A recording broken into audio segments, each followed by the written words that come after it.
नमस्कार, आप देख रहे हैं राजधानी हलचल न्यूज। आपके साथ में हूं वैशाली। आइए नजर डालते हैं आज की खबरों की ओर। कथावाचक पंडित प्रदीप मिश्रा ने मध्य प्रदेश के पूर्व मुख्यमंत्री कमलनाथ की कथा के व्यासपीठ से जमकर तारीफ की। उन्होंने कहा, छिंदवाड़ा की दशा और दिशा बदलने के लिए कमलनाथ को धन्यवाद देता हूं। उन्होंने छिंदवाड़ा को एक नई पहचान और ऊंचाई दी। कथा के दूसरे दिन पंडित प्रदीप मिश्रा ने कहा कि पहले छिंदवाड़ा इतना विकसित नहीं था, लोग छिंदवाड़ा को नहीं जानते थे। कमलनाथ जी, छिंदवाड़ा को बनाने के लिए आपका धन्यवाद। पंडित प्रदीप मिश्रा ने कहा कि जो कथा हृदय से कही जाती है वही फलदायी होती है। पूर्व मुख्यमंत्री कमलनाथ ने कहा कि कल से जो बारिश हुई है यह ईश्वर का प्रताप है। जैसे ही पंडित जी के पांव छिंदवाड़ा में पड़े, बारिश शुरू हो गई, जिससे किसानों के चेहरे की निराशा आशा में बदल गई। पंडित प्रदीप मिश्रा को संबोधित करते हुए कमलनाथ ने कहा कि अगर आप छिंदवाड़ा जिले को गोद लेंगे तो ऐसा जिला आपको प्रदेश में कहीं और नहीं मिलेगा। उन्होंने कहा कि मैंने आपसे कल भी कहा था, आज भी कह रहा हूँ कि हमारी माताओं बहनों और हमारे आसपास के लोगों के लिए आपको यहाँ आते रहना होगा। छिंदवाड़ा की सिमरिया में चल रही पंडित प्रदीप मिश्रा की कथा का आज दूसरा दिन है, जिसके लिए कथा पंडाल में भक्तों की भारी भीड़ रही। भगवान मिलेगा नहीं। शिव महापुराण की कथा कहती है, अगर तुम्हारे मोहल्ले में, तुम्हारे नगर में, तुम्हारे गांव में, तुम्हारे परिवार में, तुम्हारे कुटुंब में अगर कोई दुखी है और तुम मंदिर के अंदर जाकर बैठे हो तो परमात्मा नहीं मिल सकता।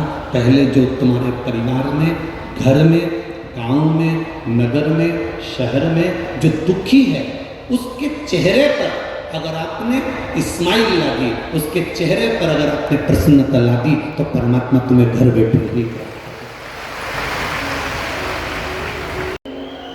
सभी आदरणीय बुजुर्गों, भाइयों और बहनों, कल शुरुआत में मैंने कहा था कि भारत की सबसे बड़ी शक्ति उसकी आध्यात्मिक शक्ति है।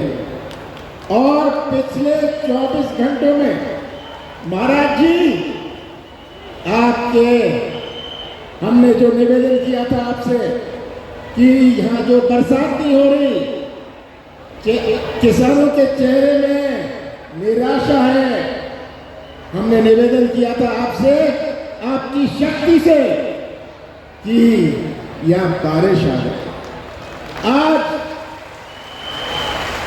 हम आपका धन्यवाद करते हैं कि आप यहाँ केवल छिंदवाड़ा ही नहीं आए, आप छिंदवाड़ा बारिश लेके आए। और इसलिए मैंने आपसे निवेदन किया था, कल निवेदन किया था कि आप छिंदवाड़ा को गोद ले लें। ऐसा जिला, ऐसा प्यार भरा जिला आपको मध्य प्रदेश में तो छोड़िए पूरे देश में नहीं मिलने वाला। इस खबर में फिलहाल इतना ही। आगे की तमाम अपडेट से जाने के लिए जुड़े रहें राजधानी हलचल न्यूज के साथ। नमस्कार।